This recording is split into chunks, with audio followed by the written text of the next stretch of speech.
jenis penelitian. Secara umum penelitian ada dua, ada penelitian kuantitatif dan penelitian kualitatif. Ya. Tapi setiap tahun untuk kebidanan memang hampir seluruhnya ya, tahun-tahun kemarin malah saya nggak menemukan yang kualitatif.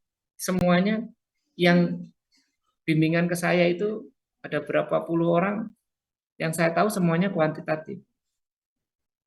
Nah, tapi nanti apakah Anda kuantitatif atau kualitatif itu nanti diskusinya dengan pembimbing. Ya, pada prinsipnya boleh kualitatif. Ya. Nah, kemudian untuk yang kuantitatif karena setiap tahun banyaknya kuantitatif, ya kita tekankan ke kuantitatif gitu ya materinya. Nah, nanti kalau Anda mau kualitatif, paling pesan saya Anda kuasai metodologi penelitian kualitatif. Contoh bukunya ada bukunya siapa itu yang kualitatif yang terkenal itu? Kalau mixed method Brenner misalnya. Ya. Nah, kalau enggak Meleong itu juga kualitatif khusus. Maxi Meleong itu. Itu kalau Anda mau yang kualitatif.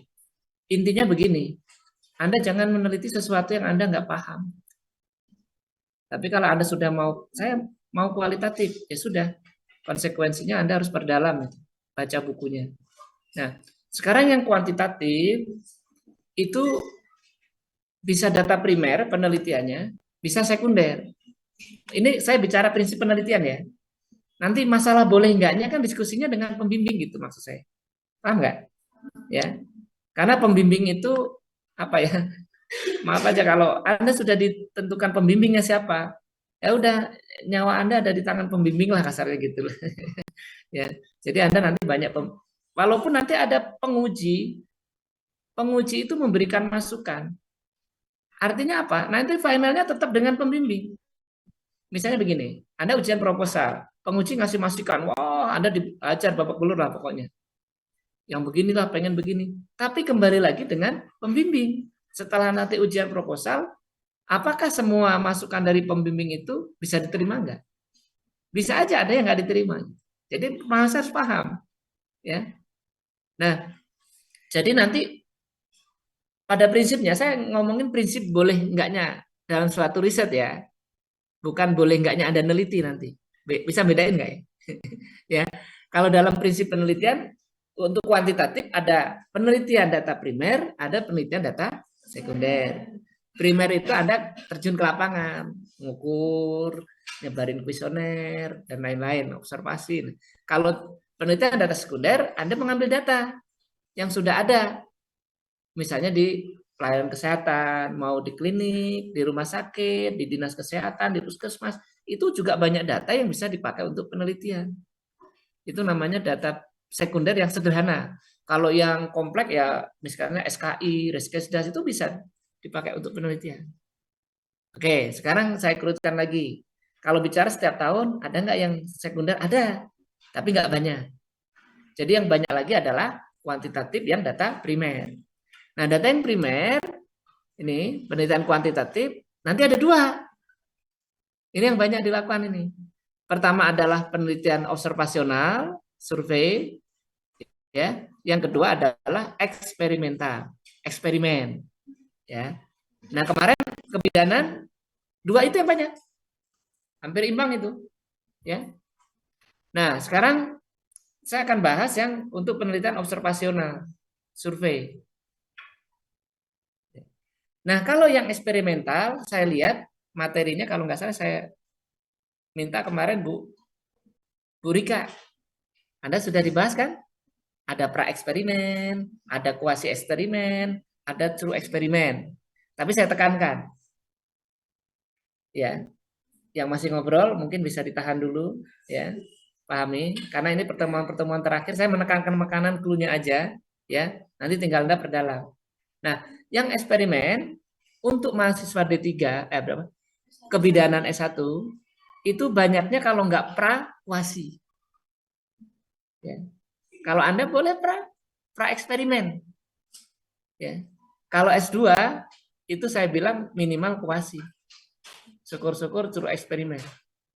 Kalau Anda masih bisa pra-eksperimen, syukur-syukur ada yang kuasi. Kalau yang suruh kayaknya belum menemuin saya tahun-tahun kemarin yang kebidanan. Ya. Nah, nanti Anda harus pahami pra-eksperimen ada desainnya. Desain itu rancangannya.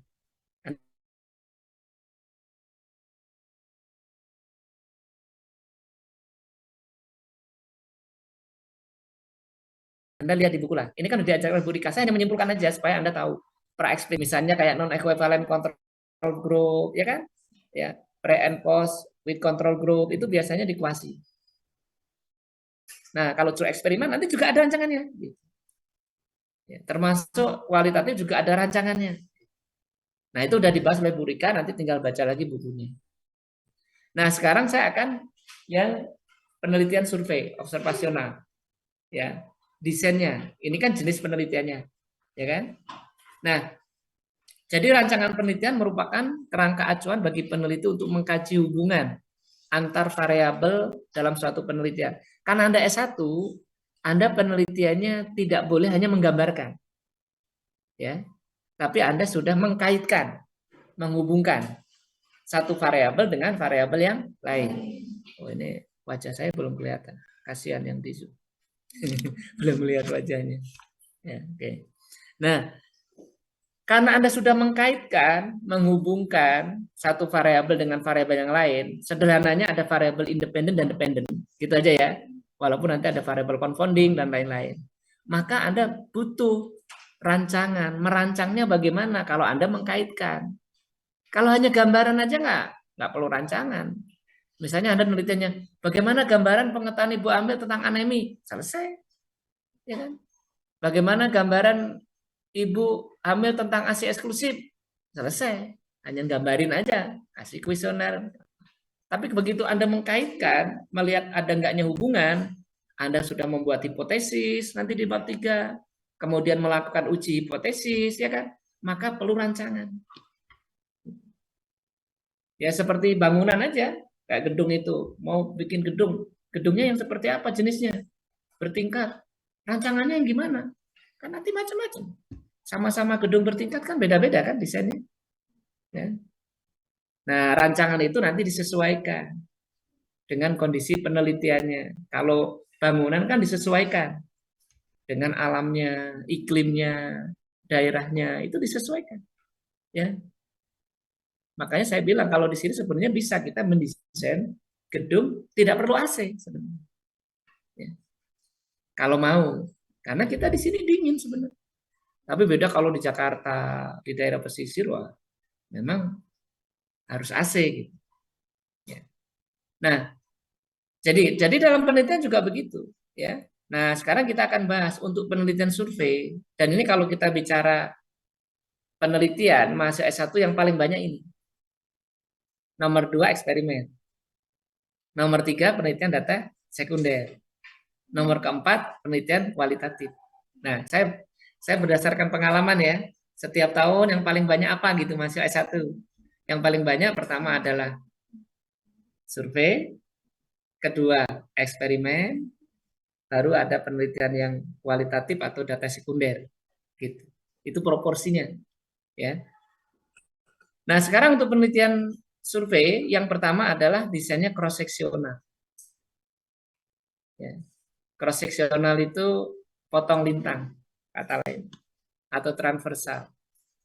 Ya. Jadi desain cross seksional merupakan suatu penelitian yang mempelajari hubungan. Ya, kan tadi kita sudah mengkaitkan kan, menghubungkan. Ya. Ya, mempelajari hubungan antara faktor risiko itu adalah variabel independen atau variabel X atau variabel yang mempengaruhi atau variabel risiko. Jadi banyak istilah ya. Nanti jangan bingung kalau baca buku satu dengan yang lain. Ya, dengan faktor efek. Efek itu variabel dependen, variabel Y, variabel yang dipengaruhi. Di mana melakukan observasi atau pengukuran variabel sekali dan sekaligus pada waktu yang sama. Nah, coba perhatikan. Ya. Ini hati-hati nanti. Karena nanti ada 3 jenisnya. Ada cross seksional, ada case control, ada cohort. Ya. Karena nanti Anda harus menetapkan mahasiswa satu dengan yang lain, desainnya bisa beda. Bisa sama, bisa beda gitu. Ngerti nggak? Maksud saya gini, kalau Anda nanti sudah paham ini, Anda tuh nggak asal nyontek gitu ke teman. Karena yang dipakai oleh temannya belum tentu cocok di kita gitu. Ya. Karena ini bukan masalah mana yang baik, tapi mana yang cocok. Paham nggak? Ya, jadi gini, dalam penelitian cross-seksional, ya, itu saya sering mengilustrasikan seperti orang membelah apel. Apel dibelah, nanti terbagi menjadi dua. Oke, gini. Ini harus hati-hati nanti, karena ini nanti sering ditanya kalau Anda sidang. Coba misalnya Anda nulis cross-seksional. Apa itu cross-seksional? Pengertiannya mah gampang kan. Terus, kenapa Anda pilih yang ini? Kenapa nanti nggak case control atau cohort? Jadi dalam riset itu, Anda nanti menetapkan, kalau ada pilihan Anda menetapkan. Begitu Anda memilih, apa alasannya? Apa pengertiannya, sumber referensinya dari mana? Nah itu namanya. Paham ya? Jadi begini, ilustrasi yang kedua, cross-seksional itu seperti orang menjaring ikan. Nah, coba sekarang gini. Taruhlah nggak usah di laut lah, di kolam aja. Di kolam itu kan ikannya macam-macam. Mungkin ada ikan mas, ada ikan nila, ya kan? Anda jaring. Set, dijaring. Saya pengen jaring. Dapatlah misalnya 100 ikan. Mungkin nggak ikannya itu kalau di dalamnya macam-macam ya ikannya. Terus Anda dapatnya hanya satu jenis. Kemungkinan Anda akan dapat ya ikan nila dapat, ikan mas dapat. Benar nggak? Kedua, kemungkinan lagi kira-kira jumlahnya sama nggak ikan mas dengan ikan nila? Ya, kemungkinan bahkan belum pernah terjadi. Ya, itu dapatnya sama. Seringnya nggak sama. Ya, bahkan selalu tidak sama dapatnya selama ini mahasiswa. Oke, jadi contoh gini, contoh. Perhatikan. Anda pengen meneliti hubungan pengetahuan ibu hamil dengan pemberian ASI eksklusif. Oke, ya. Jangan ibu hamil lah, ibu yang punya bayi, yang lagi menyusui. Pengen tahu hubungan pengetahuan dengan pemberian ASI eksklusif. Nah, di dalam penelitian cross-seksional, sebelum Anda terjun ke lapangan meneliti, mengambil data, si peneliti ini nggak tahu mana yang menyusui, mana yang enggak. Taruh populasi ada 500 ibu yang punya bayi. Anda ngitung sampel. Nanti pakai rumus ngitung sampelnya. Ketemu misalnya sampelnya 100. Anda kan ingin menjaring 100 dari 500. Jaring. Misalnya di random, masa jaring itu ada random. Sebelum Anda ke lapangan, Anda nggak tahu. Saya dapat 100 itu nanti yang menyusui berapa orang, yang tidak menyusui berapa orang, nggak tahu. Paham nggak? Tapi begitu nanti Anda ke lapangan, ngambil 100, jaring, ya, ngerandom dari 500, baru tahu nanti. Kan satu persatu ditanya. Dilihat menyusui enggaknya. Ditanya pengetahuannya baik apa enggak. Begitu Anda penelitian, baru Anda tahu. Oh, dari 100 yang saya jaring, dari 500, ternyata yang menyusui ada 60 orang. Yang enggak menyusui berarti 40. Itu namanya cross section. Makanya kalau melihat hasil penelitian survei, dari hasilnya bisa kelihatan, bisa ditebak. Ini cross sectional, ini case control, ini cohort, bisa ditebak. Kebayang nggak, Mas? Nah, hati-hati di sini yang sering salah tangkap mahasiswa. Nih, perhatikan. Pengukuran variabel sekali dan sekaligus pada waktu yang sama. Yang dimaksud sama itu bukan berarti ya, Anda neliti 100 itu bukan berarti selesai dalam satu waktu. Kan tadi populasinya 500. Anda ambil sampel taruhlah 100 berdasarkan perhitungan loh ya. Jadi 100 itu tidak harus satu hari selesai. Bisa aja hari ini Anda dapat 10 orang. Nggak apa-apa. besok dilanjutkan dapat 5 orang. Terus bisa jadi Anda dapat 100 itu selesai 1 minggu, nggak masalah. Awas hati-hati ini ya. Ini nanti kerasa banget kalau udah Anda riset. Kalau ditanya jangan bingung. Yang dimaksud sekaligus itu apa? Nah, sekarang ini pertanyaannya. Ini yang sering mahasiswa salah tangkap. Yang dimaksud sekaligus pada waktu yang sama apa? Iya, ngukur variabelnya. Antara dependen independen semua diukur pada waktu yang bersamaan. Jadi gini contoh, ya. Ini saya kalau berdiri yang di Zoom nggak ngeliat saya. Oke, jadi gini misalnya, saya random nih. Saya dapat misalnya yang pertama, Anda saya jadikan sampel saya. Ya. Saya tanya, Anda menyusui enggaknya tentang ASI eksklusif, bagaimana menyusuinya. Sekaligus, waktu yang sama, saya nanya pengetahuannya. Pengetahuannya baik enggak tentang ASI. Selesai. Jadi nggak boleh gini. Sekarang saya datengin Anda. Anda saya kaji tentang menyusuinya. Saya pulang. Besok saya datang nanya pengetahuan Anda. Nggak boleh. Itu bukan cross sectional. Paham?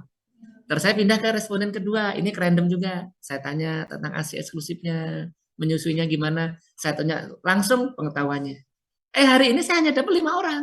Nggak masalah.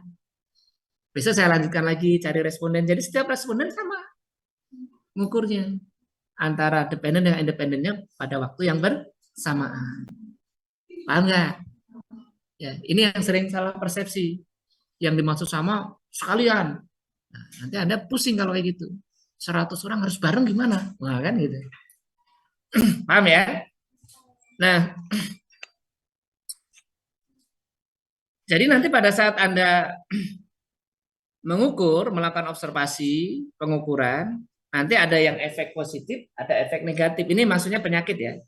Positif itu yang kalau kita menelitinya penyakit, ya. Misalnya Anda meneliti hubungan pola makan dengan diare, ya. Efek itu kan diare. Jadi nanti 100 orang itu, ini yang diare, ini yang tidak. Ini yang diare, ini yang tidak.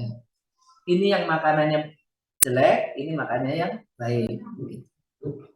Kalau tadi tentang ASI eksklusif, berarti efek positif ya tidak menyusui. Negatif kan yang bagusnya, berarti yang menyusui. Positif itu yang nggak baik.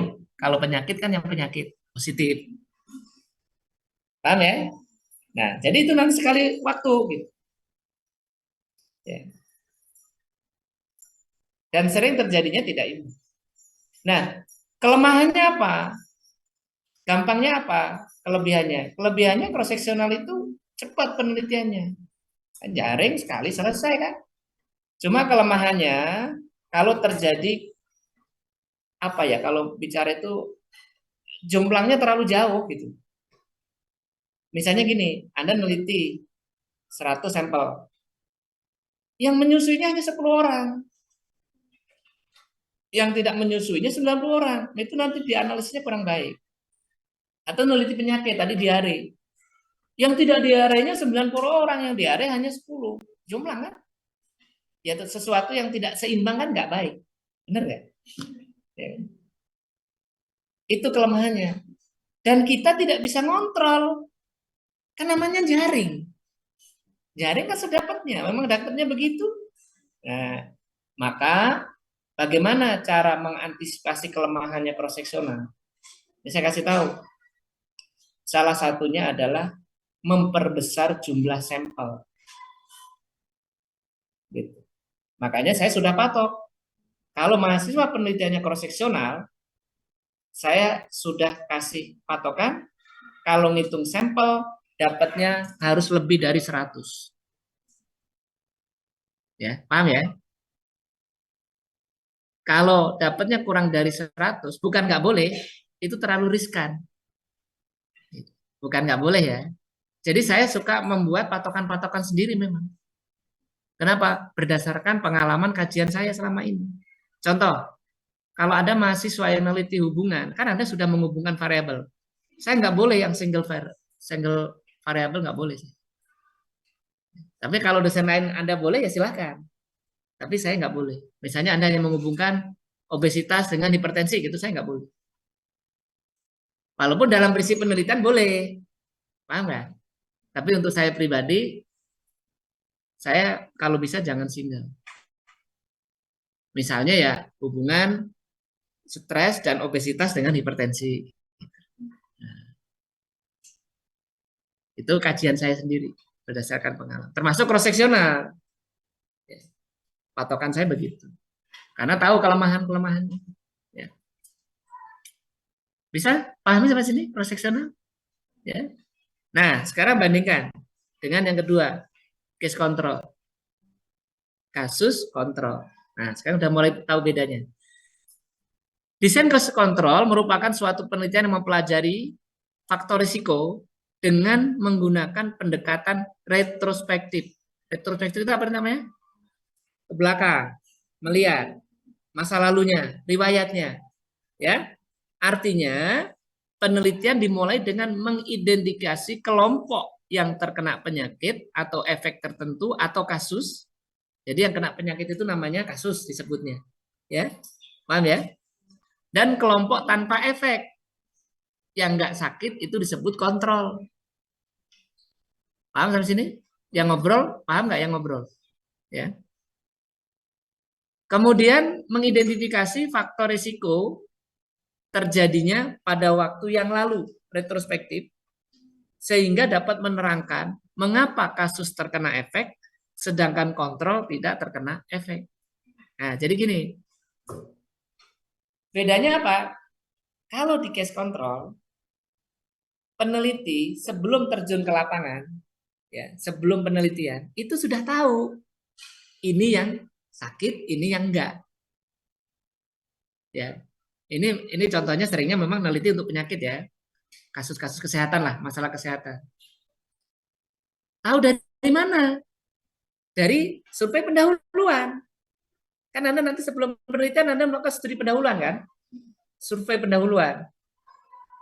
Misalnya Anda mau meneliti tentang stunting di Cimahi. Kan salah satu alasan kenapa Anda meneliti stunting, Anda tahu kasus di Cimahi stunting tinggi kan gitu. Anda sudah tahu ya bahwa di Cimahi misalnya Anda taruhlah di satu wilayah aja, kecamatan misalnya. Oh, di Cimahi Selatan itu ada 50 yang stunting balita teh. Sudah tahu Anda karena melakukan studi pendahuluan. Datanya sudah ada, ya. Bahkan 50 itu siapa aja yang kena tahu. Maksudnya di mana, siapa namanya di mana, tempatnya di mana tahu. Paham ya? Nah, terus gimana? Anda ke lapangan, sebelum ke lapangan, Anda menentukan kontrolnya. Nih, kontrol itu siapa? Kan tadi neliti kasusnya yang stunting balita. Kontrolnya siapa? Betul. Kontrolnya balita yang tidak stunting. Nah, nanti perbandingannya bisa 1:1, bisa 1:2, bisa. Nah, sekarang 1:1 aja contohnya. Berarti kalau yang stuntingnya 50, ya kan? Berarti kontrolnya berapa? 50. Nah, sekarang Anda bayangkan. Contoh di Cimahi Selatan. Misalnya yang stunting 50 balita. Kira-kira balita yang nggak stunting lebih banyak atau lebih sedikit daripada yang stunting? Logika. Ayo. Menurut Anda banyak mana? Ayo, yang belum konsentrasi, perhatikan. Yang stunting 50 di Cimahi Selatan, balita. Kira-kira yang tidak stunting lebih banyak apa enggak? Ayo. Ini bukan pertanyaan yang susah ini. Ngira-ngira aja. Cimahi Selatan. Yang stunting balita ada 50 balita. Yang tidak stunting kira-kira banyak nggak? Sudah pasti lebih banyak. Sebenarnya di masyarakat kita itu, kalau bicara data kasus masalah kesehatan, yang sehat itu banyak. Benar nggak? Sekarang Anda ke Cimahi Selatan. Yang nggak stunting akan lebih banyak daripada yang stunting. Ya. Benar kan? Nah, padahal kalau 1:1, tadi stuntingnya berapa? 50. Yang tidak stunting berapa? Anda itu harus menetapkan balita yang tidak stuntingnya 50. Padahal yang tidak stunting banyak ribuan mungkin. Ya kan, bener nggak?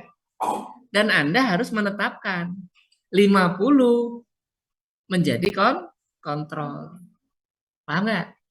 Ini tantangan Anda. Bagaimana menentukan kontrolnya? Siapa balita 50 yang tidak stunting yang akan saya jadikan kontrol? Paham nggak nih Mas? Ini yang ngobrol konsen ini ya. Ya, ini yang meneliti penyakit potensinya nanti ini yang dipilih. Saya kasih tahu aja. Nah, disinilah nanti Anda membuat suatu kriteria. Banyak cara yang dipakai untuk memilih kontrol. Pertama bisa matching. Matching itu apa artinya? Bisa makan, bisa matching kelompok. Kalau yang stunting semuanya orang miskin, cari kontrolnya semuanya orang miskin. Kalau nggak bisa kelompok, matching individu. Anak yang pertama stunting, perempuan, miskin, cari kontrolnya perempuan, miskin juga. Anak kedua miskin laki-laki, cari yang miskin laki-laki. Anak ketiga nggak miskin perempuan, cari kontrolnya sudah sama. Jadi sama. Kenapa matching? Pak, bagaimana kalau sulit di matching? Baru dirandomisasi, di random, si kontrol untuk menentukan. Paham nggak nih? Nah, jadi sekarang Anda sudah milih nih. 50 yang tidak stunting, balita, yang 50 stunting. Baru Anda ke lapangan, ya kan? Menemui satu persatu, baik yang 50 stunting maupun yang 50 tidak stunting. Anda datangin, Anda teliti. Nah, bedanya kalau yang stunting, kan satu persatu Anda datang ini, Anda kaji. Anda ngukur lagi nggak tinggi badan, berat badannya, yang stunting ini? Anda meneliti lagi nggak dia stunting nggaknya? Enggak. Kenapa? Karena ini kan sudah hasil dari diagnosis dokter kan, kajian dokter. Ini sudah stunting kan. Nah, justru Anda yang ini, yang kontrol itu. Siapa kontrol tadi? Tidak stunting. Anda harus ukur berat badan, tinggi badannya, umurnya. Anda harus memastikan bahwa dia tidak stunting. Ngerti nggak? Jangan sampai begini. Ini kan di kita itu banyak, maaf ya, di kita itu banyak orang yang sebenarnya sakit, tapi kalau nggak dia nggak tahu kalau dia itu sakit. Paham nggak? Dan di sini saya tanya, Anda sehat nggak? Dari mana Anda tahu dia sehat? Saya tanya tahunya dari mana Anda sehat? Yang dirasakan. Ya. Jadi indikator kesehatan itu kan banyak ya untuk mengetahui kesehatan. Jadi kalau mau menyimpulkan orang sehat enggaknya kan bagaimana kadar kolesterolnya, asam uratnya, tekanan darahnya, HB-nya. Anda cek semua dulu, kalau semuanya normal baru Anda sehat secara fisik. Apalagi kalau WHO sehat, jasmani, rohani, orang miskin nggak sehat nanti kalau itu. Kan sampai jasmani, rohani, ekonomi kan. Ya kan? Nah, jadi Anda harus paham di sini bahwa Anda harus memastikan jangan sampai anak yang Anda anggap itu tidak stunting, padahal dia sebenarnya stunting. Kalau sampai terjadi nanti, datanya bias, analisisnya akan salah. Padahal dia harusnya masuk di kasus. Nah, kok dia nggak masuk di kasus selama ini? Kan belum terjadi. Bisa jadi dia belum diperiksa. Padahal dia stunting. Nah, itu uniknya di kita. Karena di kita itu, kalau bicara penyakit ya, banyaknya orang di kita itu datang ke pelayanan kesehatan kalau sudah sakit. Ya kan? Bahkan kalau sakitnya ringan aja belum datang ke pelayanan kesehatan. Kalau nggak bisa jalan baru. Bener nggak? Sakitnya ringan aja masih beli obat warung, beli jamu gitu kan. Ya, bener nggak? Nah makanya di situ. Makanya kenapa pentingnya pemeriksaan ini pada saat Anda melakukan kontrol. Anda meneliti TBC misalnya. Itu hati-hati. Di kita banyak sekali orang yang sebenarnya TB, dia nggak tahu kalau dia itu TB. Makanya TB, HIV, AIDS itu sebenarnya kayak gunung es, fenomena gunung es. Saya pernah nangani di klinik narkoba di Lembang itu. Saya hampir 2 tahun dulu sama dokter Teddy. Saya tahu benar pasien narkoba itu. Kan begitu dia datang, ditawarin kan, mau diperiksa nggak hepatitis? Banyaknya mau. Kan saya suka nganter ke lab, dampingi pasien. Begitu ditanya, mau nggak diperiksa HIV AIDS? Nggak semuanya mau. Ya. Padahal sudah tahu kalau dia pemakainya SS, suntik, sabu, ganja, kita tahu mana yang potensi HIV AIDS, hepatitis. Kita tahu, kita udah identifikasi, makanya kita tawarkan. Kenapa dia nggak mau diperiksa? Nah itu pertanyaan. Ada yang tahu nggak jawabannya? Kenapa? Dia sudah pakai suntik, kan potensi itu HIV AIDS. Kenapa nggak mau diperiksa HIV AIDS? Kalau hepatitis mau. Ada yang tahu nggak jawab? Iya, nggak semuanya orang siap kalau hasilnya positif. Makanya hati-hati. Pasien saya banyak dulu yang kelihatan sehat HIV, main basket bareng sama saya, main musik, sebenarnya HIV positif sebenarnya. Nah itu kenapa dia fenomena gunung es, karena pertama bisa jadi dia nggak diperiksa masih di luar. Kedua bisa jadi mau diperiksa tapi nggak mau. TBC juga sama, TB TB kita. Makanya hati-hati kalau udah orang batuk-batuk lama gitu ya, hati-hati itu. Perokok-perokok berat gitu ya, hati-hati. Potensi tinggi itu TB. Ya, saya cerita ini supaya Anda hati-hati ya. Sehingga nanti kalau Anda mau nikah, sebaiknya itu diperiksa semua itu. Hepatitis, HIV AIDS, semua, TB ya. Nanti begitu ada yang positif ya tinggal nego aja, mau lanjut apa enggak, sampai sini aja atau mau lanjut. Kalau lanjut risikonya begini kan gitu harusnya.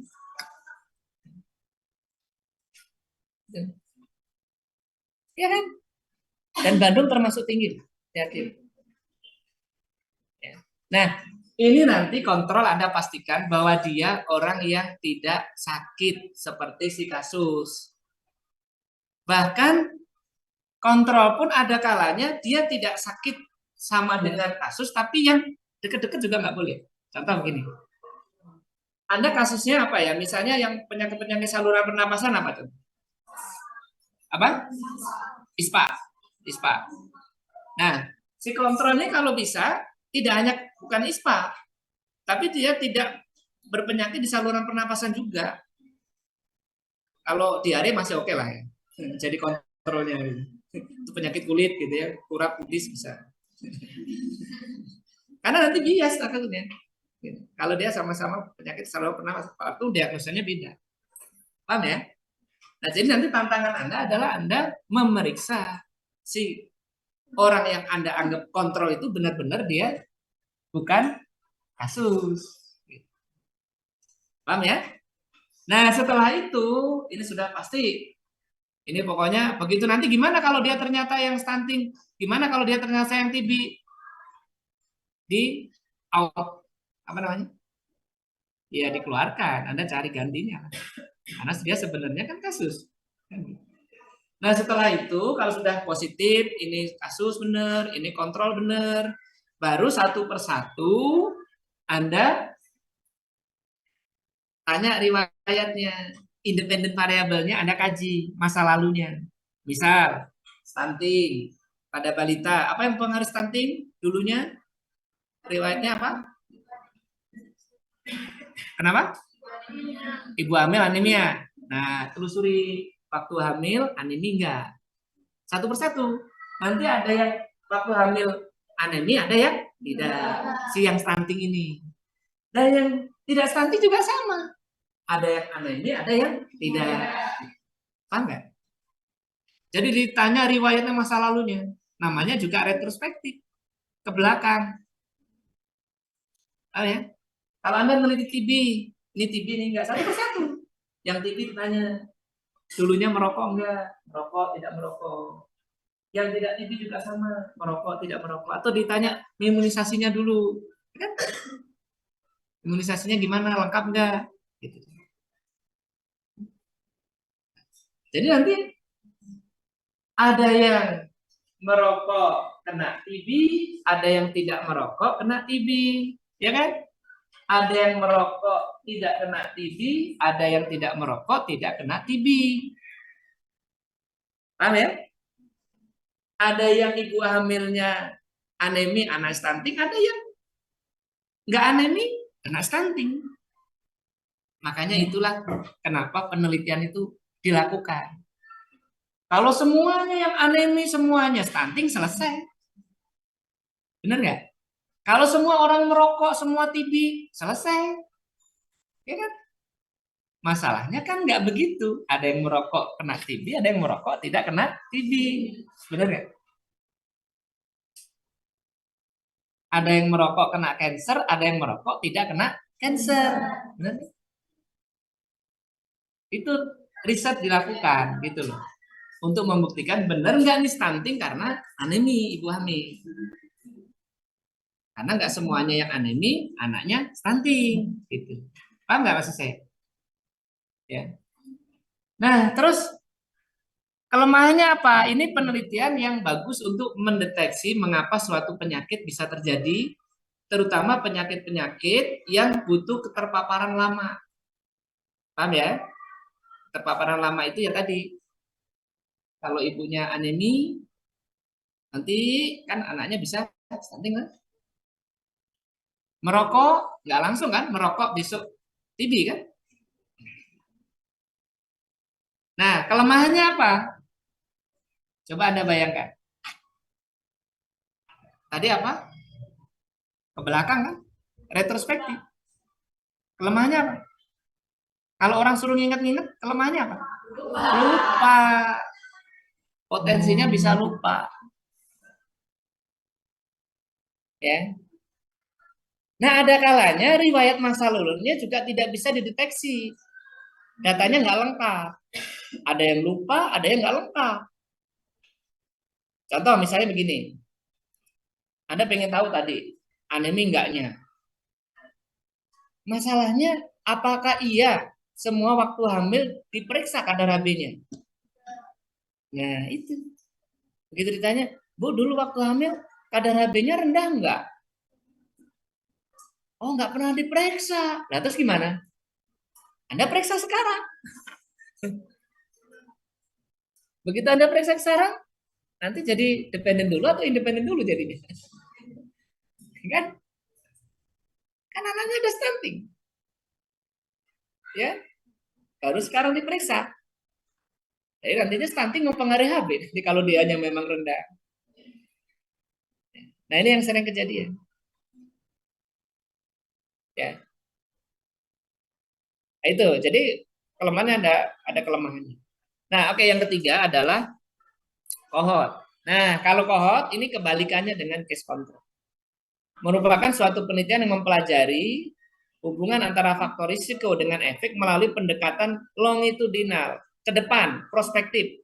Kalau case control, retrospektif, ke belakang. Kalau kohort, ke depan, prospektif.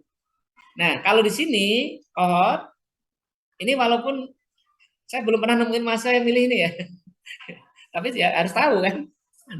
Jadi kalau kohort itu dia menentukan faktor risiko dulu, ya. Misalnya tadi Anda mengkaitkan anemi ibu hamil dengan stunting.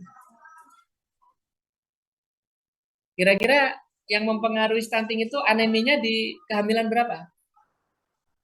Berapa bulan? Dari awal? Trimester 1 atau 2? Yang mempengaruhi stunting? Ada bidan, saya nanya ini. Saya kalau nggak tahu bener nanya. Dan Anda harus jawab. Karena Anda lebih tahu. Yang mempengaruhi stunting, anemi ibu hamilnya di semester berapa? Atau semua umur kehamilan atau di mana?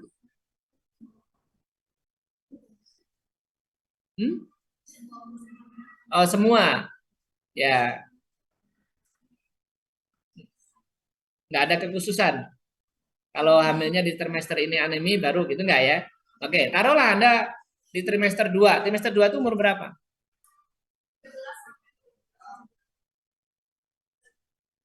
Bulan. Enggak, bulan, misalnya bulan. 3 bulan. 4 bulan. Ya, pokoknya 3 bulan, 4 bulan. Berarti Anda nanti di ibu hamil di umur 4 bulan atau 3 bulan, Anda cari yang anemi. Itu namanya faktor risiko positif. Terus Anda cari yang tidak anemi.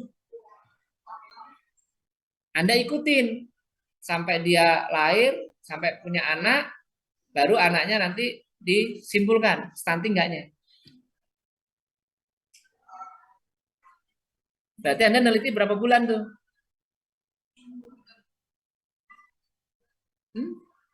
Sampai dia anak balita lah. Biasanya stunting enggaknya disimpulkannya umur berapa? Mulai bisa disimpulkan anak itu stunting enggaknya? Ayo bidan, saya nanya nih. Iya, tahu. Saya nanyanya bukan itu. Saya nanyanya kapan anak mulai bisa disimpulkan dia stunting enggaknya?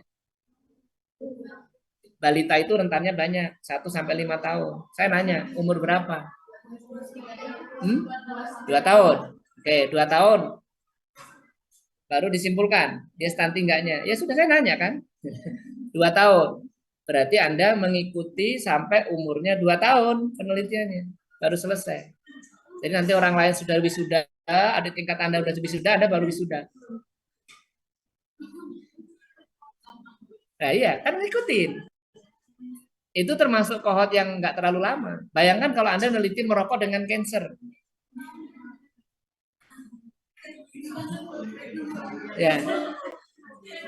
Taruhlah orang merokok bisa disimpulkan cancer enggaknya berapa tahun? 10 tahun. Ya sudah, berarti Anda penelitian selesai 10 tahun. Yang merokok Anda ikutin, yang tidak merokok Anda ikutin. 10 tahun kemudian disimpulkan, yang merokok ada yang cancer, yang merokok ada yang tidak cancer. Sebaliknya nanti gitu. Makanya saya bilang, kebidanan belum ada yang kohort. Kalau mau kohort yang pendek aja. Yang pendek kira-kira. Ya misalnya dari kehamilan trimester 3 sampai melahirkan. Apa faktor risiko yang melahirkan? Misalnya melahirkan apa? Terjadi apa? Pendarahan postpartum. Nah, faktor risikonya apa? Lalu misalnya apa? Anemi. Ya udah anemi sampai melahirkan. Trimester berapa? Paham ya? Nah, tetapi Anda perlu paham ya, bahwa kohort adalah penelitian yang paling baik untuk menentukan mengapa suatu masalah kesehatan penyakit bisa terjadi. Ingat ya? Saya kasih tahu dulu materinya. Jadi kalau kita bicara yang paling bagus apa Pak? Untuk menentukan suatu masalah kesehatan penyakit ya. Faktornya apa? Yang paling bagus adalah kohort. Kenapa? Karena bisa mengikuti per periode ya bagaimana perkembangannya ya faktor risiko nih. Banyak penelitian-penelitian kohort ya. Diikutin orang nih kalau punya kebiasaan jelek nih ya. Ini lama-lama gimana perubahan fisiknya terus sampai terjadi suatu penyakit. Paling bagus kohort. Walaupun kelemahannya apa? Pertama, drop out. Ya, Anda rencananya tadi berapa? 2 tahun. Bisa jadi lebih dari 2 tahun. Anda sudah ikuti nih orang. Sudah 1 tahun, 1 tahun 5 bulan. Tahu-tahu drop out orangnya. Drop out itu macam-macam. Orangnya nggak mau lagi jadi responden. Anda harus mulai lagi kan nyari yang awal. Ya kan? Atau kalau sampelnya banyak bisa dihilangkan aja sih kalau sampelnya sedikit. Anda bisa diganti kan. Atau drop out itu orangnya bisa meninggal atau pindah kemana. Ya. rapot. Itu kelemahan. Tapi saya katakan ini yang paling bagus. Terus bagaimana Pak untuk menentukan suatu penyakit kalau kohort nggak memungkinkan karena lama, maka ini yang bagusnya. Apa? Yes, kan? Kalau Anda menentukan suatu penyakit yang butuh keterpaparan, Anda pakainya ini kurang bagus. Paham nggak? Karena ini hanya sekali waktu. Paham nggak? Makanya nanti Anda harus bisa jawab kalau sidang. Kenapa Anda pilih ini? Kenapa pilih ini? Ini enggak lah kayaknya. Saya enggak ke sini lah. Ya. Yang penting udah tahu lah ya. Kemungkinan Anda kalau penelitiannya survei, kalau enggak ini. Dah. Dan ini yang paling banyak proporsinya mahasiswa. Kalau enggak cross seksional, yes control. Silakan ada yang menanya. Ya, yang di Zoom juga boleh nanya. Ya.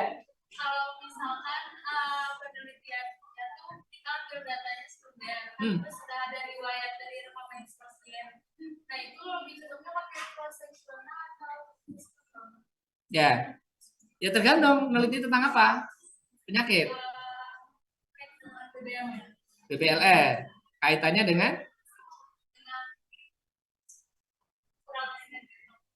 pada saat hamil. Ya bisa. Berarti nanti Anda cari dulu ya BBLR, cari kontrolnya tidak BBLR, riwayatnya kan dilihat, direkek enggaknya. Ya kan? Kekurangan energi enggak? Ya kan? Tapi sudah ada datanya kan? Bisa. Bisa. Ya. Kan itu kan hanya metode pengumpulan data. Ada yang primer, ada sekunder. Tapi kan ketemunya sama. Ada kasus, ada kontrol, dilihat riwayatnya masa lalunya. Masa lalunya juga dari data sekunder. Bisa. Jadi kalau misalkan datanya nggak ada di rekam medis, tapi kita wawancara, berarti itu nggak cocok pakai proses. Wawancara untuk mengingat masa lalunya. Ya bisa. Oh, bukan persiksa. Nah, kalau masa lalu, tes kontrol. Kan retrospektif. Anda BBLR, terus ditanya dulu gimana gizinya, ya. Memang yang bagus harus ada data, ada pemeriksaan gizinya dulu. Kalau hanya omong-omong, benar nggak dia? Paham ya? Oke, yang di Zoom bisa dengar nggak yang saya terangkan yang Zoom? Yang Zoom, halo, dengar suara saya nggak? Izin bisa Bapak. Oke. Memang seringnya ya, kalau kita bicara seringnya, kalau cross sectional itu biasanya utamanya nelitinya bukan penyakit, ya, utamanya ya. Contohnya apa? Anda meneliti pemberian ASI, meneliti ANC, ya, tindakan-tindakan perilaku itu memang potensinya akan cross sectional. Ya. Yang meneliti penyakit potensinya case control, potensinya ya. Walaupun Anda juga cari penyakit kalau mau cross sectional yang sewaktu. Gitu. Contohnya apa? Tadi makan dengan diare. Kalau Anda makan makanan yang tercemar bakteri, kan hitungan jam diare. Benar nggak? Tapi kalau Anda meneliti misalnya tadi anemi ibu hamil dengan BBLR, anemi dengan stunting, nggak cocok cross sectional. Paham nggak? Kan itu perlu keterpaparan lama. Merokok dengan TB misalnya. Kan nggak langsung orang merokok besok TB. Nggak kan? Oke. Silakan kalau ada pertanyaan. Ya.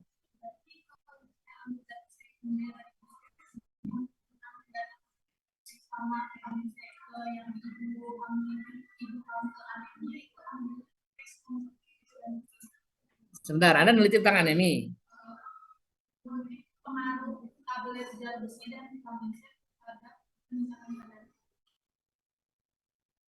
Berarti dependennya kadar HB. Terus independennya? Oh, pemberian FE. Tapi kalau saya lihat kok Anda pengaruh. Kalau pengaruh itu seakan-akan Anda memberikan tablet FE. Bagaimana pengaruhnya terhadap HB? Kok kayak eksperimen?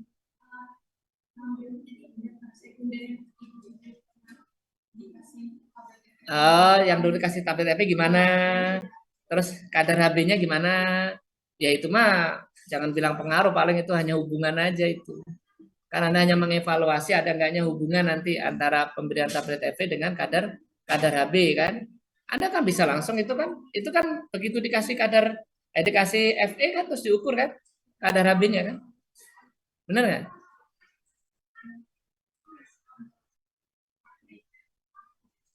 Bukan gini lagi nih. Perhatikan ya, perhatikan. Anda harus paham dulu. Case control itu kata lainnya apa? Coba bahasa Indonesianya apa? Kasus dan kontrol. Itu bahasa yang paling gampang Anda memahami. Jadi artinya apa? Ada case dulu. Case-nya apa? Jangan langsung kadar HP. Kadar HP itu bukan case. Ya. Beda kalau Anda gini, Pak, kasusnya itu anemi. Nah, anemi itu kasus namanya.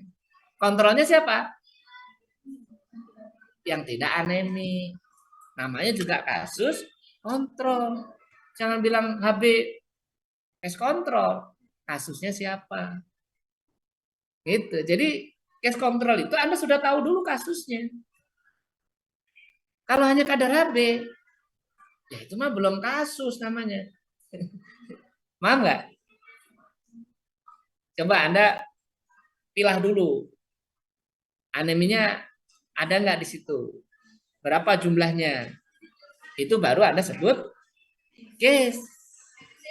Kan gitu. Baru Anda tetapkan kontrol. Terus Anda mau case kontrol. Lihat riwayatnya.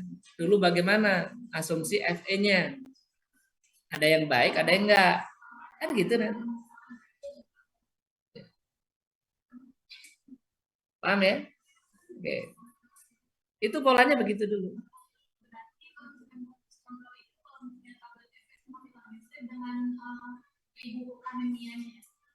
Iya, kasusnya itu anemi dulu. Jadi pola pikir Anda itu anemi dulu. Jadi Anda harus tahu dulu aneminya siapa, berapa jumlahnya. Jadi kalau hanya saya belum tahu kok, pokoknya saya hanya pengen menghubungkan HB dengan zat besi. Ya jangan case control dulu ngomongnya. Ya, ya itu mah paling hanya cross seksional aja nantinya. Kan menjaring Anda. Kalau hanya begitu jaring, gimana?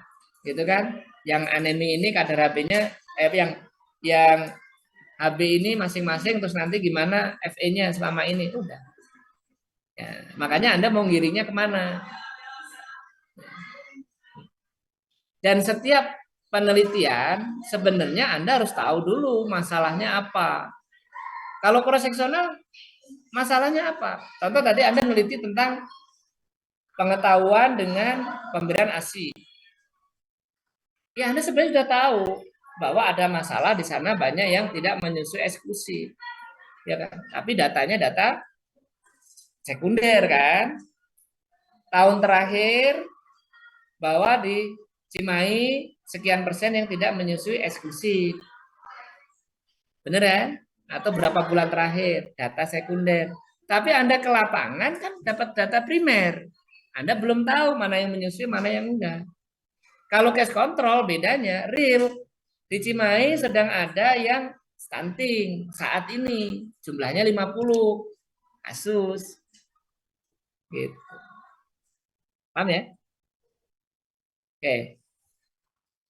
Yang di Zoom belum ada yang nanya, berarti sudah paham.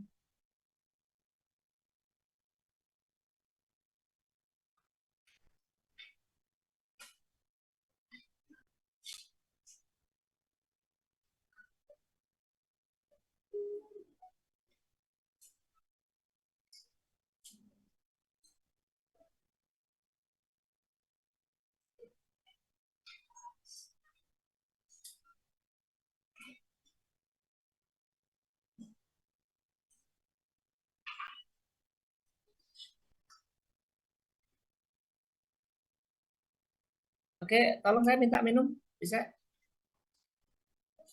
Tapi jangan yang dingin. Nggak apa-apa sekarang. Sambil siapa yang mau nanya? Yang di Zoom.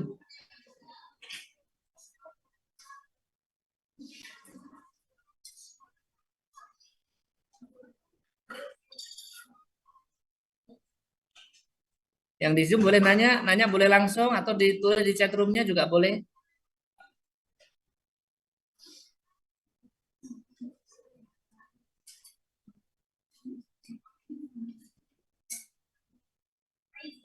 Ya. Ya sambil mikir ya mau nanya apa ya. Saya ke belakang dulu.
Oke, yang di Zoom masih aman? Belum ada yang nanya? Kita lanjutkan.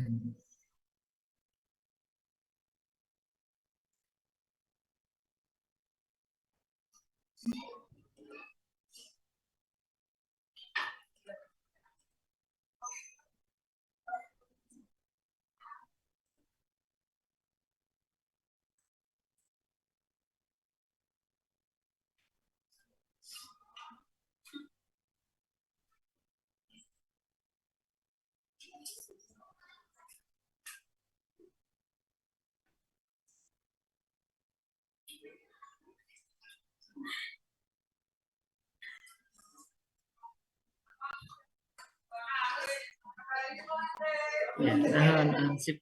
Ya.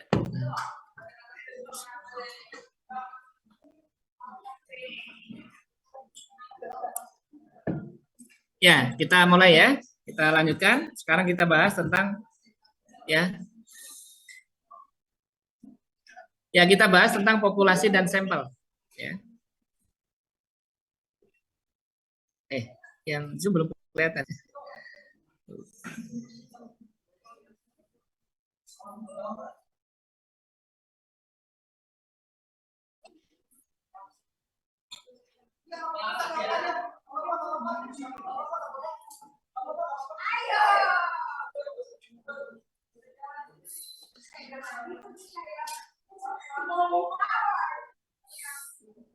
Ya, kita bahas tentang populasi dan sampel. Ya, saya rasa ini sebenarnya sudah sering selama ini. Nanti pada saat penelitian, pertama Anda harus menetapkan populasi Anda itu siapa, di mana, jumlahnya berapa. Nah, gitu ya. Jadi populasi itu merupakan seluruh subjek. Saya nggak bilang manusia, ya. Kenapa? Karena bisa aja, boleh ditutup kalau berisik, ya.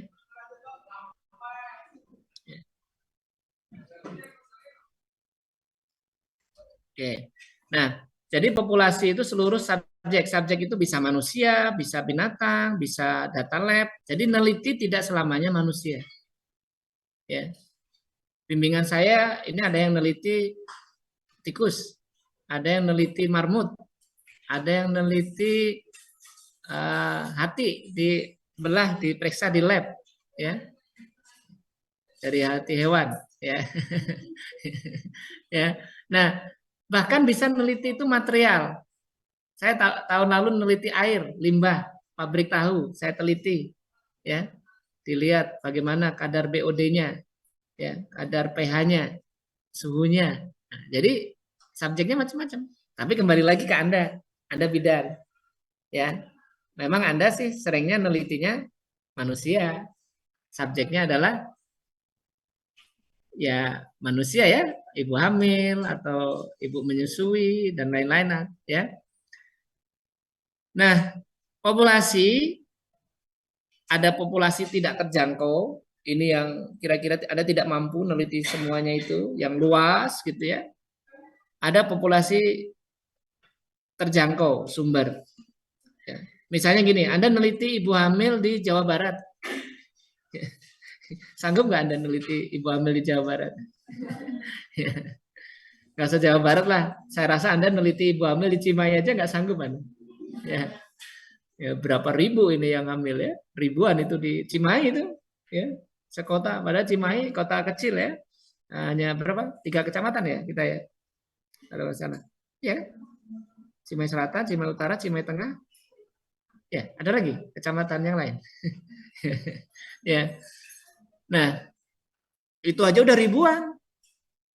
Nah, kemungkinan kalau anak S1 itu tidak terjangkau lah ya.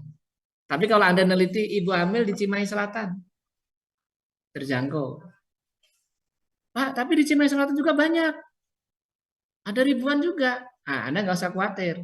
Nanti Anda penelitian bisa mengambil sampel. Nggak semuanya diteliti. Ya. Paham nggak? Anda mau neliti mahasiswa seluruh Bandung Raya. Wah, nggak sanggup. Tapi kalau Anda neliti mahasiswa Unjani, sanggup nggak? Meneliti mahasiswa Unjani. Sanggup. Itu sudah sumber itu. Satu universitas. Walaupun ribuan. Anda ambil sampel. Ya. Saya mau meneliti mahasiswa Fitkes saja Pak. Ya bisa. Berarti populasi Anda mahasiswa Fitkes. Jumlahnya juga ribuan kan? Kita kan ada 1000 lebih. Ya. Jadi bayangkan sumber aja banyak. Apalagi target. Karena intinya ya, populasi itu banyak, maka Anda bisa mengambil sampel, nggak semua neliti. Ya. Sampel merupakan bagian dari populasi yang diharapkan dapat mewakili populasi. Ya. Nanti Anda harus membuat kriteria inklusi dan eksklusi. kalau Anda membuat penelitiannya sampel. Kenapa ada membuat kriteria? Ini inklusi itu yang masuk dalam penelitian kita. Eksklusi yang nggak diikutkan. Gitu aja ya gampangnya ya. Tapi kalau gini, Pak, saya mau meneliti mahasiswa Unjani. Saya nanti ambillah 100 mahasiswa sampelnya. Siapapun yang ke random bisa saya teliti. Ya berarti nggak ada kriteria. Kalau Anda sebutnya begitu. Pokoknya mah siapa yang ke random pasti bisa diteliti, Pak. Ya nggak ada kriteria. Paham nggak? Tapi bisa gini, Pak, saya meneliti mahasiswa Unjani. Saya ambil nanti 100. Saya ngambil 100 itu random. Bisa jadi ada yang ke random tapi nggak bisa diteliti. Itu berarti ada kriteria nanti kan. Misalnya gimana? Misalnya nanti kalau ketemu mahasiswa yang laki-laki nggak saya teliti misalnya. Ya Anda berarti kriteria inklusinya perempuan.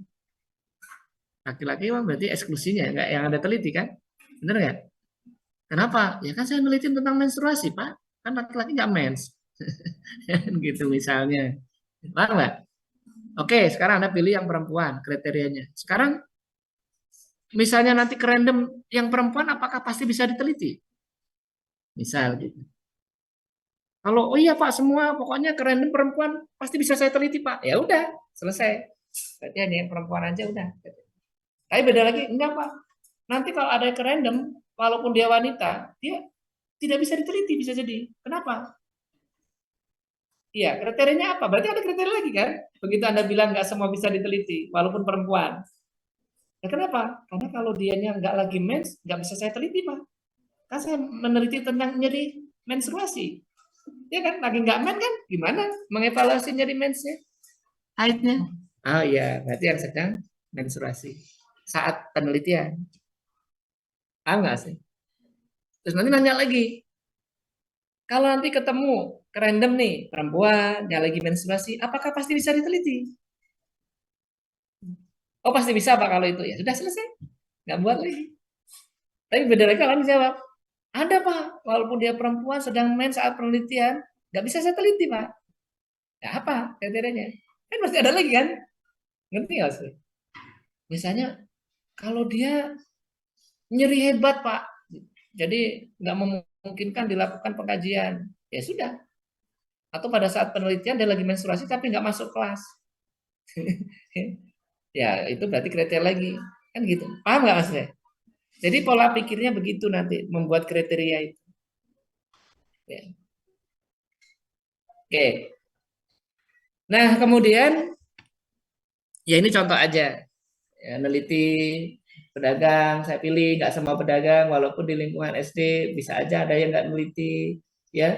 Ini yang dia ngolah sendiri makanannya, gitu. Ini contoh penelitian saya, gitu. Ya, karena ada juga kan pedagang itu yang nggak ngolah sendiri, dia menjual makanan pabrikan. Nah itu nggak saya teliti, yang saya teliti yang ngolah. Tahu ya, yang ngolah masak, kan ada tuh yang masak, gitu ya. Di pinggir jalan, gitu pedagang makanan. Ya.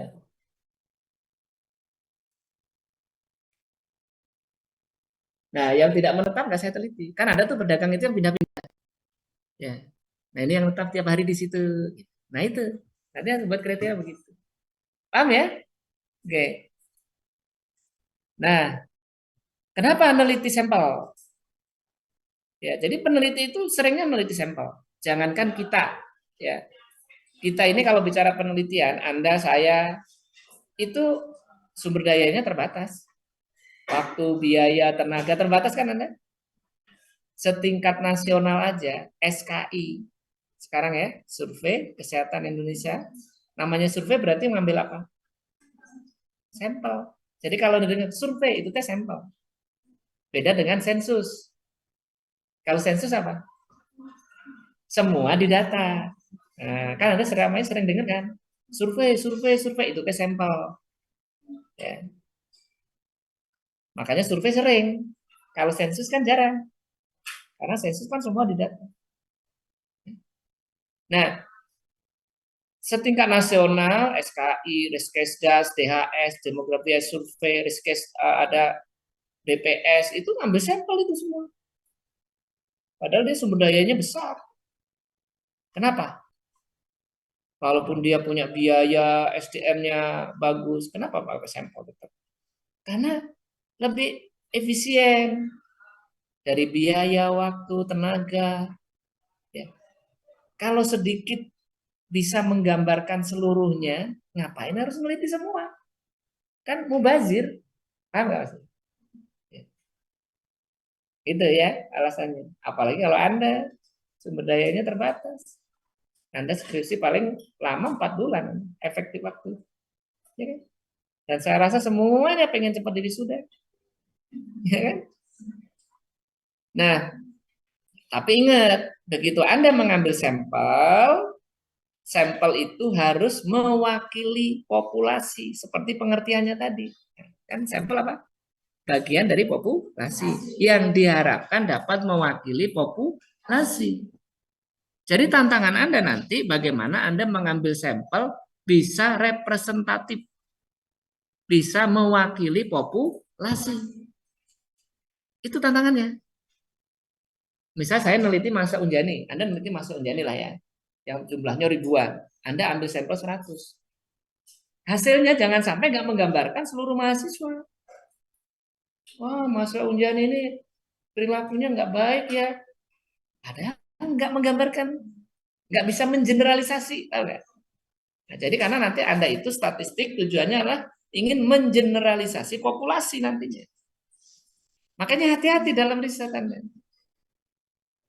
Ya, jangan sampai hasil Anda itu ini benar gitu. Jangan-jangan ini sampel Anda aja. Gitu.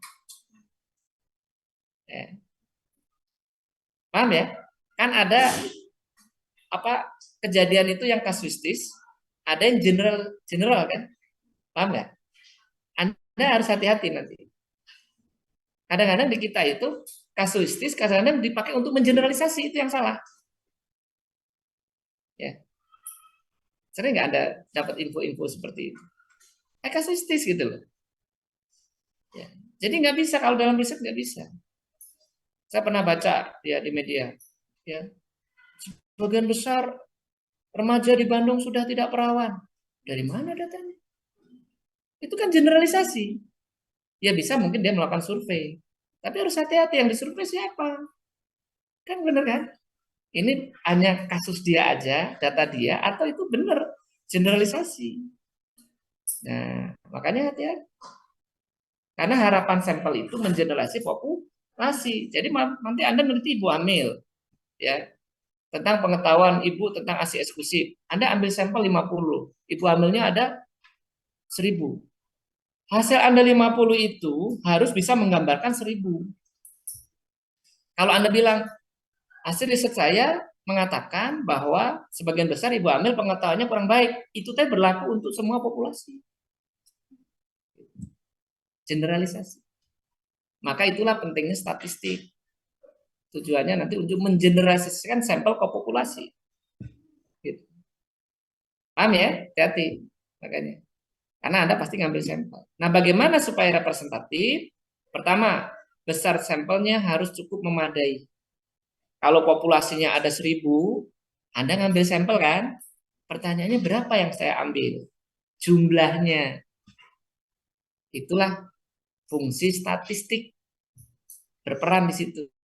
Ingat yang pernah saya terangkan di awal? Fungsi statistik dalam riset salah satunya adalah membantu menghitung sampel supaya sampelnya dapat dipertanggungjawabkan. Nah, nyambung dengan desain tadi. Jangan sampai semua penelitian jenisnya beda-beda, desainnya beda-beda, rumus sampelnya sama. Ya kan? Yang sering terjadi mahasiswa. Ya, ada rumus tuh, rumus sejuta umat. Ya, dulu rumusnya Proto Atmojo dipakai semua. Sekarang ada rumus Solvin, semua dipakai itu. Bukan salah rumusnya, tapi penempatannya enggak. Proseksional pakai itu, case control pakai itu, enggak cocok lah. Ya. Nah, maka nanti Anda lihat di buku saya. Jadi untuk menentukan rumusnya yang mana, banyak pertimbangannya. Pertama, tujuan penelitiannya apa? Tujuannya estimasi atau uji hipotesis. Rumusnya beda. Desain penelitian Anda apa? Ya, cross sectional atau case control rumusnya beda, atau eksperimen rumusnya beda, gitu. Paham nggak? Ya logikanya aja lah. Wong rancangannya beda-beda kok rumusnya sama. Kan gitu. Ya. Kemarin juga ada yang pakai rumus Federer, eksperimen yang saya uji prodi lain. Ngitungnya juga salah. Ya. Jadi harus hati-hati. Ya, jadi bukan salah rumusnya. Kadang-kadang yang kurang tepat adalah internalisasi mahasiswanya. Ya, makanya kenapa harus memahami kalau baca. Ya, dipahami. Gitu. Ya, oke.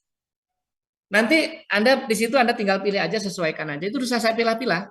Ya, Anda tujuan penelitiannya apa? Estimasi atau uji hipotesis, datanya numerik atau kategori, desainnya apa? Nanti rumusnya yang ini. Itu saja. Ya. Oke. Nah, oke, sekarang misalnya dari 1000 Anda hitung ketemu 100. Pertanyaannya, bagaimana mengambil 100 dari 1000? Benar nggak? Nih, kalau masa Unjani, taruhlah masa Unjani sekarang ada 20.000 misalnya. Ya, Anda ambil sampel 100. Ya, jangan sampai Anda pengen menggambarkan masa Unjani, pengen mengeneralisasi masa Unjani, Anda ambil 100 hanya masa Vitkes. Ya, itu nggak bisa nanti hasilnya mengeneralisasi masa Unjani. Logikanya, kalau Anda pengen menggambarkan mengeneralisasi masa Unjani, Anda ambil sampel 100, logikanya apa? Semua fakultas harus ada yang terwakili. Benar nggak? Dari Vitkes, ekonomi, fisik, kedokteran, semua itu terwakili. Baru bicara generalisasi nanti. Anda neliti Bu Amel di wilayah, ya harusnya tiap wilayah ada dong. Ya. Ngerti nggak nih, paham nggak maksudnya? Ya. Nah, jadi itu nanti bicaranya apa? Teknik sampling. Apa teknik sampling? Cara pengambilan sampel dari populasi. Nanti Anda baca di situ di buku. Kalau nggak salah juga udah diterangkan oleh Bu Rika ya. Ada probability sampling dan non probability sampling. Random dan non random. Apa random? Acak, acak dan tidak acak. Ya. Tapi ingat ya, pesan saya ya, Pak, yang bagus acak atau tidak acak? Selama masih bisa di random, yang bagus adalah random. Iya kan? Selama masih bisa di random. Random itu lebih adil. Nih, satu kelas ini ada 40 orang. Saya ingin mengambil 4 mahasiswa untuk mendampingi saya pulang ke rumah. Bersih-bersih rumah maksudnya. Terus saya ambil hanya yang depan ini aja. Saya ambil yang depan ini aja lah. Random nggak saya? Enggak. Adil nggak saya? Enggak. Nanti yang belakang iri dong. Oh, saya nggak diajak sih, Pak. Kan saya juga pengen bersih-bersih ke rumah Bapak. Misalnya, cuci piring nggak apa. Segimana supaya adil? Saya random dong. Saya undi. Keluar 4 orang. Mungkin ada yang depan, ada yang tengah. Kan gitu. Baru adil kan? Gitu. Itu logikanya begitu. Ya. Makanya yang dipikir bagaimana cara merandom yang benar. Nantinya begitu kalau ngambil sampel. Cara ngerandom yang benar sesuaikan dengan kondisi populasinya. Apakah cukup dengan simple random sampling, systematic random sampling, stratified random sampling, kan gitu kan? Kalau dia berbentuk tingkatan, stratified random sampling, gitu kan? Kalau cenderungnya homogen bisa simple random sampling atau systematic random sampling, kan gitu kan? Bener kan? Pak, tapi nggak mungkin saya mah di random. Kenapa? Nggak mungkin kan ibunya datang ke puskesmas. Kalau saya random, siapa yang saya random? Orangnya juga nggak tahu yang mana yang datang nanti orangnya. Baru non random. Kalau nggak memungkinkan di random. Tapi kalau bicara yang bagus apa? Random. Selama bisa di random. Random itu apa tadi? Acak. Cuma masalahnya mahasiswa niatnya sudah bagus tuh awalnya acak. Tapi terjadinya acak-acakan. Bisa contoh, meneliti Ibu Amil di wilayah satu kecamatan. Saya random. Ya, misalnya. Di random pertama. Terus ketemu Ibu A. Rumahnya ini. Datengin.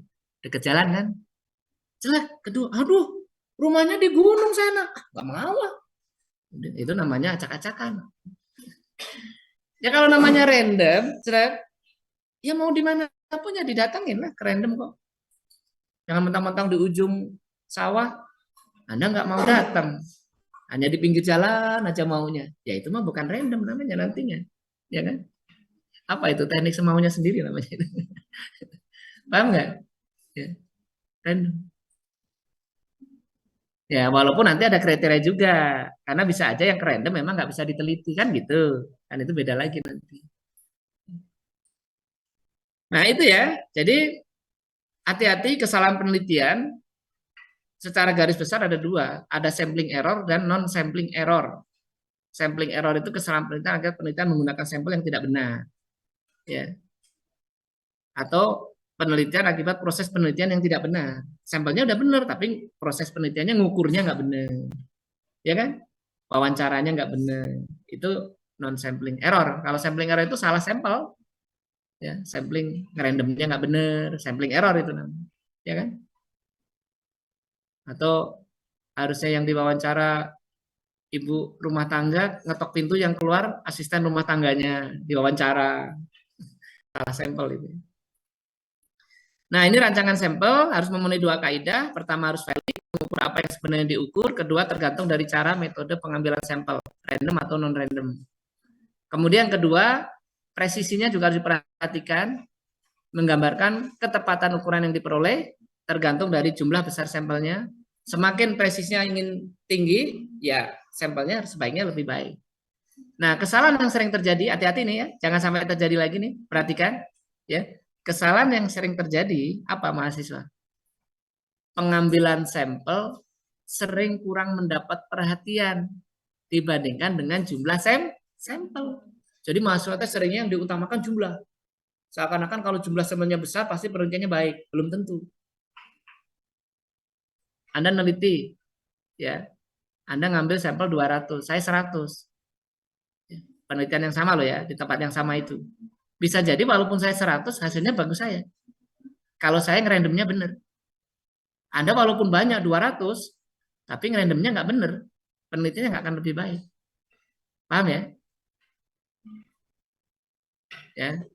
Jadi nanti yang diutamakan bukan jumlah. Yang diutamakan adalah teknik sampling. Jadi yang menentukan sampel itu mewakili atau enggak populasi, utamanya adalah teknik sampling selain jumlah. Paham? Tapi bukan berarti jumlah nggak penting loh ya. Karena Anda harus menetapkan jumlahnya berapa supaya menjadi acuan. Ya. Tapi jangan diabaikan tuh teknik sampling. Ya. Ya tadi saya bilang, Anda meneliti masa Unjani, yuk kita sama-sama meneliti masa Unjani. Saya pengen tahu kondisi kesehatan masa Unjani yang puluhan ribu. Anda ngambil 500 orang, saya ngambil 100 saja. Anda meneliti 500 tuh. Tapi yang Anda random hanya mahasiswa Fitkas. Saya semua fakultas saya kaji. 100 pada saya. Hasilnya akan mewakili saya. Benar nggak logikanya? Makanya kalau Anda pengen tahu teknik sampling yang bagus, itu kalau ada pemilu ada namanya quick count. Pernah dengar? Itu contoh sampling yang bagus. Kalau itu hanya mengambil sampel dia. Tapi hasilnya nggak jauh beda dengan KPU kan? Kalau KPU kan dia menghitung semua pemilih. Benar. Kalau quick count dia hanya sampel. Itu contoh. Nah, itu nanti Anda pelajari. Teknik sampling yang sudah diajarkan oleh Bu Rika. Ya. Paham ya? Ya, jadi banyak itu belum tentu lebih baik daripada sedikit. Itulah intinya gitu ya. Ya. Jumlah sampel hanya bisa dihitung jika ada informasi awal tentang populasi. Informasi awal itu tentang apa yang akan diteliti, siapa, di mana, jumlahnya berapa. Nah, secara garis besar perhitungan jumlah sampel dibagi menurut tujuannya. Karena tujuan penelitian itu secara garis besar ada dua, ada estimasi parameter populasi, yang kedua adalah uji hipotesis. Nah, ini terjadi kesalahan lagi yang sering. Kesalahan yang sering terjadi selalu menganggap penelitian sebagai estimasi. Padahal seharusnya seringnya apa? Uji hipotesis. Makanya saya bilang, banyak yang pakai rumus, nggak tepat. Ada rumus yang dipakai itu semua, padahal itu rumus estimasi. Ya. Anda pakai yang uji hipotesis dong rumusnya. Paham ya? Oke. Nah ini teknik sampling saya nggak akan bahas lagi. Ini udah kan ya oleh Bu Rika. Ya. Oke, itu silakan ada pertanyaan itu materinya.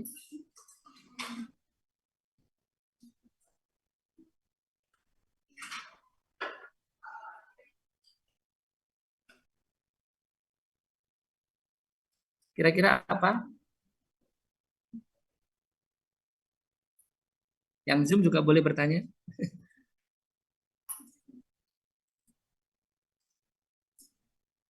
Ya, silakan. Hmm.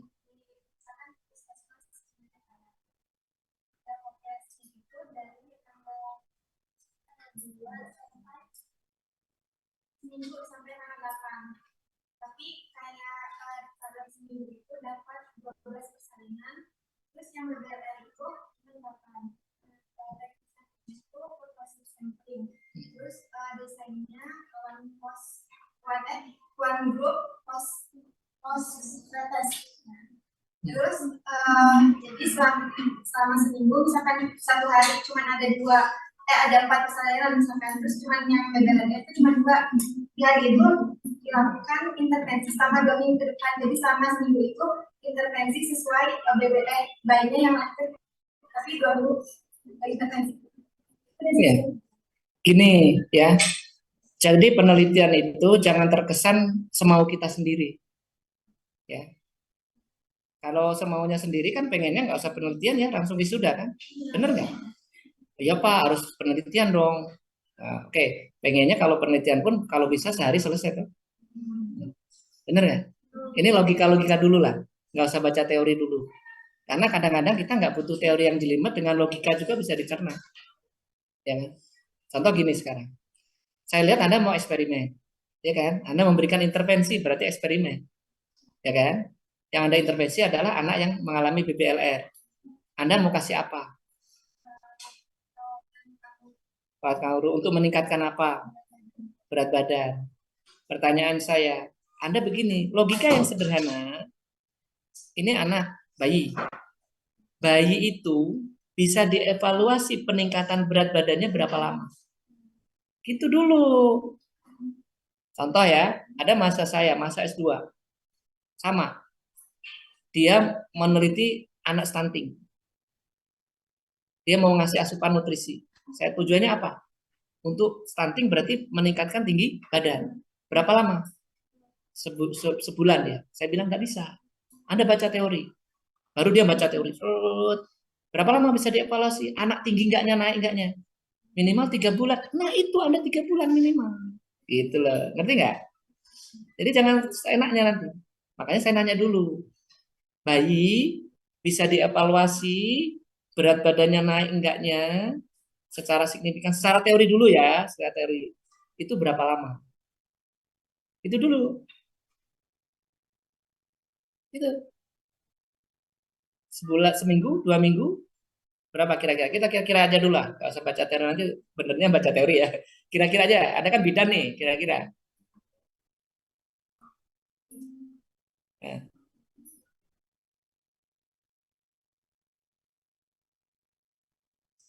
Ayo, yang lain boleh bantu, kira-kira aja dulu. Supaya nanti tidak terkesan, saya semaunya saya, gitu. Jangan. Pak, berdasarkan kajian teori, ya, bayi itu bisa dievaluasi nanti meningkat enggaknya signifikan secara teori itu kalau berapa hari, berapa bulan, berapa minggu. Oke, berapa? Cepat, simpulkan dulu aja. Gak apa-apa, ini aja, ngawur aja dulu. Ngawur. Ya, nggak apa-apa. Ini biasanya bayi lebih cepat sih, ya, mungkin ya. Nggak apa-apa, kira-kira aja lah. Sebulan cukup? Sebulan. Ya sebulan. Berarti ada perintah sebulan. Nanti begitu, acuannya ke situ. Ya, nah sekarang masalah sampel. Jangan begitu. Saya mau sebulan berapapun. Loh, Anda kan mau intervensi. Yang Anda intervensi siapa? Bayi yang BBLR. Anda pilih yang BBLR. One group kan? Anda nggak ada kontrol kan? Anda baca, sampel itu ditetapkan berdasarkan perhitungan jumlah sampel. Anda baca penentuan jumlah sampel untuk penelitian eksperimen. Jangan sampai gini, sekarang adanya begini Pak, ya udah begini, namanya pasrah. Ya kalau belum ada nanti dong nambah, kan gitu kan. Jadi ada dua kemungkinan, misal Anda hitung pakai rumus dulu ya, ketemunya taruhlah 30 bayi, ya, BBLR. Pak, sekarang adanya hanya 15. Dua kemungkinan Anda nambahnya, ya kan? Nambah nunggu yang melahirkan atau Anda perluas wilayahnya. Gitu dong, jangan apa adanya mah ini di sini ya udah ini nggak bisa begitu, penelitian semaunya aja itu. Iya kan? Karena kan ada aturannya. Anda hitung rumusnya. Karena nanti nggak ngena kalau nggak berdasarkan kan Anda kan pendekatannya statistik nanti. Pasti kan? Anda pengen tahu kenaikannya signifikan pakai statistik kan? Ya perhitungan statistik dipakai. Untuk menambah sampel ada dua kemungkinan. Anda menunggu lagi yang melahirkan sampai nggak tahu kapan gitu. Atau kalau pengen cepat perluas dong wilayahnya, tempatnya. Kemarin juga ada yang kayak gitu, bimbingan saya kebidanan. Saya bilang nggak bisa, berarti nambah tempat. Kalau mau tempat perluas. Karena kalau statistik dengan sampel-sampel kecil seperti itu nggak akan ngena nanti. Bahaya, terlalu riskan. Gimana kalau nggak signifikan secara statistiknya dulu loh ya. Itu bermasalah nanti. Kalau sampel kecil signifikan selesai urusan. Kalau nggak signifikan. Tapi kan kita udah antisipasi di depan. Ya. Gitu ya caranya. Kayak ada lagi silakan. Apa diskusi?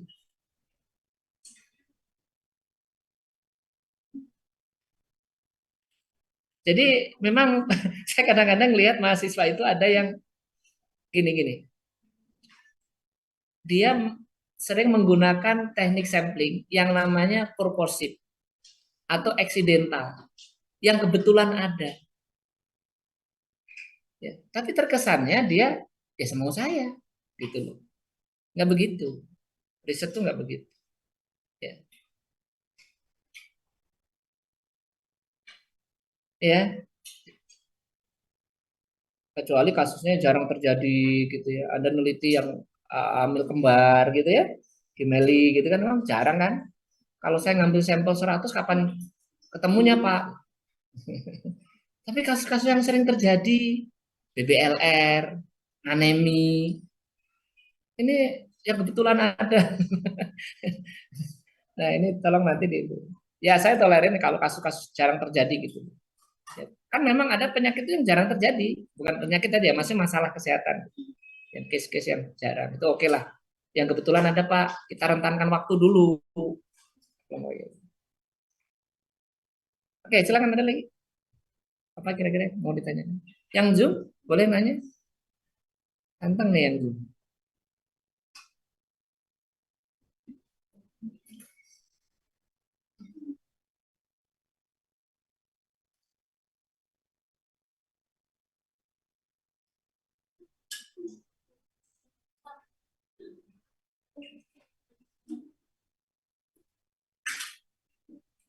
Yang lain boleh silakan.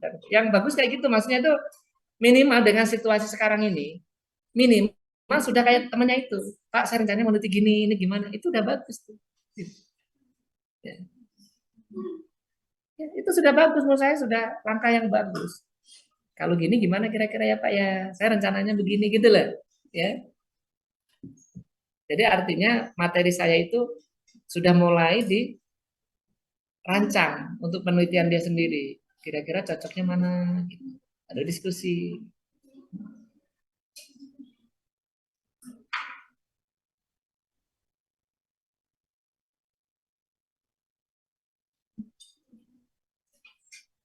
Oke, silakan. Ada yang belakang, yang di Zoom.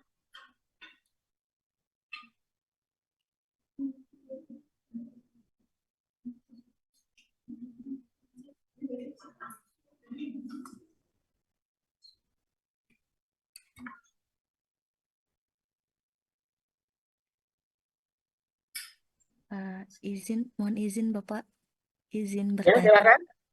Bapak mohon izin bertanya kalau misalnya penelitian itu mengenai hubungan energi hubungan energi kronis pada ibu hamil terhadap resiko stunting pada balita.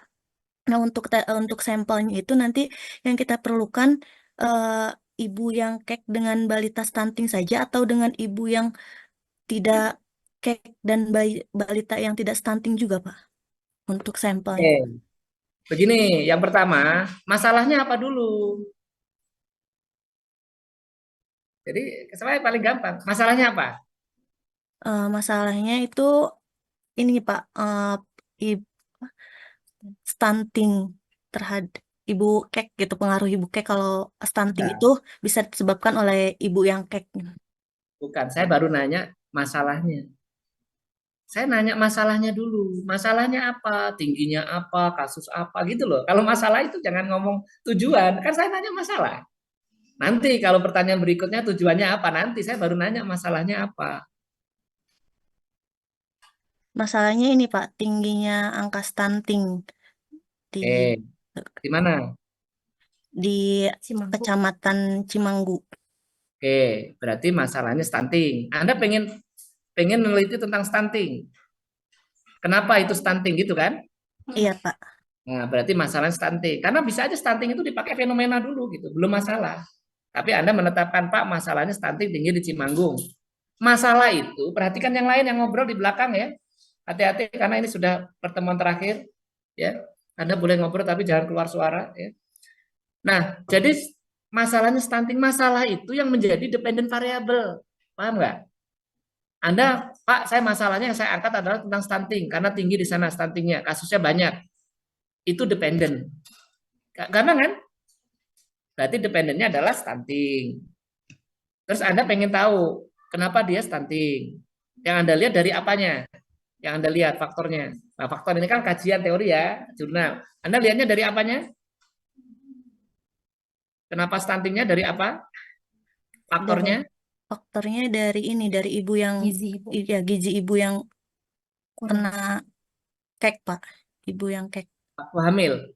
Iya, ibu hamil yang terkena kek. Nah, kalau Anda pengen bagus penelitiannya, Anda case control.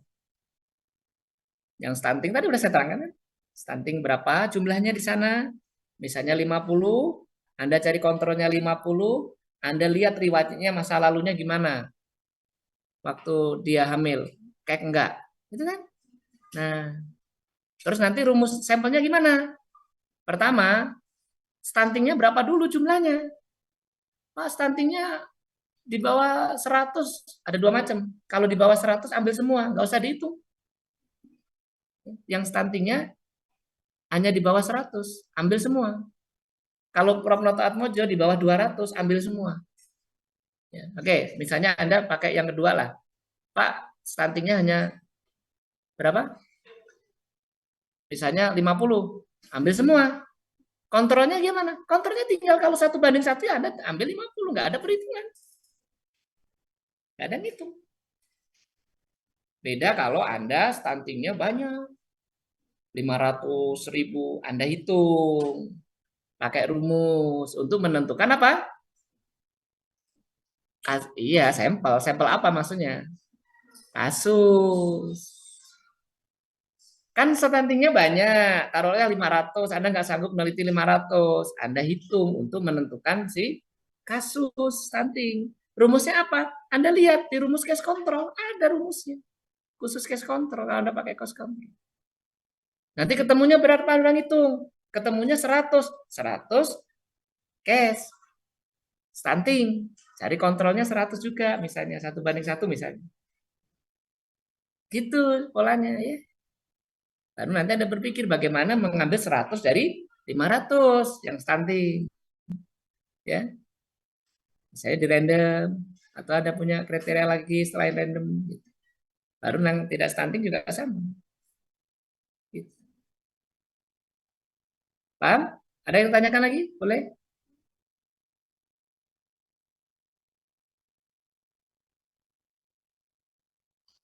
Gimana yang bertanya? Sudah puas? Oke. Baik, terima kasih, Bapak. Baik, kalau nggak ada, saya rasa sudah cukup. Nggak ada yang bertanya. Dan nggak usah dipaksa untuk bertanya ya. Baik, berarti pertemuan sudah selesai. Besok tinggal persiapan untuk presentasi. Untuk hari ini saya tutup. Wassalamualaikum warahmatullahi wabarakatuh. Waalaikumsalam warahmatullahi wabarakatuh.